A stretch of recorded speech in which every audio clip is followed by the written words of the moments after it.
What is up, YouTube? We are back at Maplewood Skate Park. It has been a couple of weeks. I have been insanely busy doing 3 and 4 different casting director and agent classes a week, which means I'm learning 4 and 5 page scenes every day, memorizing lines, thinking about what I want to do in that scene, what's going on in that scene before the evening's classes. And so I have not been getting out to skate really that much at all. It's also been really hot here. Yesterday got up to 95. I don't know what the heat index was with the humidity. Today's supposed to get up to, I guess yesterday got up to 97. It was 95 the day before. Thunderstorms this afternoon, so I'm trying to get in a quick session before the afternoon. I also have a podiatry appointment. I've been going to a podiatrist for the past couple of weeks as well. My left foot, which is the one that I plant, not my pushing foot, but the one that is usually on the board the most. This is disgusting, but I've had warts on my feet. I thought that they were maybe calluses and build up from skating, but they're actually like a virus of sorts. So I've been having those removed with acid, and it's pretty painful afterwards. My feet are kind of tender, which has also prevented me from really being on a board that much. I've also been going to physical therapy. This is what happens when you get older. You start taking care of your body, I guess, and your body starts breaking down. But my snowboarding injury is continuing, so I've been going to physical therapy, which has been good because it's getting better. But I think it's still going to take a long time. I still can't even really do a push-up. That's like the limit that I have as far as the range of motion over here and what the muscles will allow. Kind of sucks because I'm not getting out to get as much exercise, and I want to do some upper body stuff. Skating is great, but I want to do a little bit more than just skating, and I want to work on my upper body as well. So I'm trying to figure out ways around that that's not going to mess with my shoulder. It seems that there's an impingement in my rotator cuff and some inflammation, which is causing pain to shoot down my arm into my bicep and my forearm. So I'm having that pretty regularly. Yay, age. Enough about my physical ailments and being an old person complaining about shit. Let's shut up, let's warm up, let's skate.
It's almost 90 degrees right now in the shade.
I have to keep taking breaks because it's so hot that I can feel my brain getting overheated, and I don't want to get a heat stroke.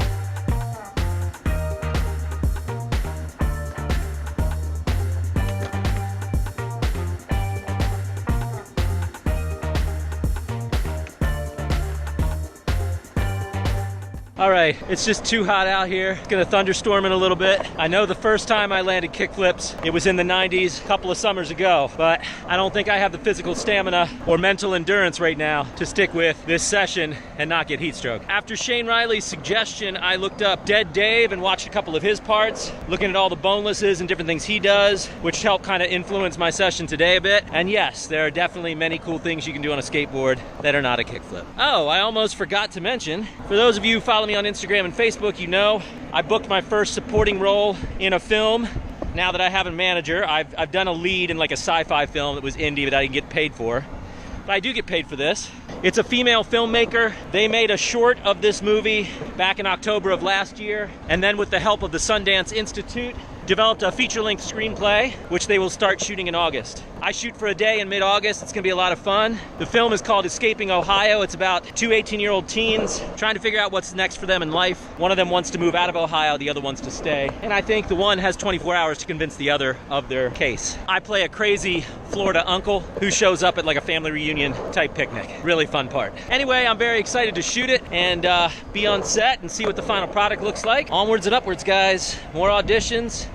More bookings. I've booked 3 out of the last 5 self-tape auditions I've had. Not bad for the small amount of auditions I've gotten. Guys, thank you for liking, commenting, and subscribing. Have an awesome day.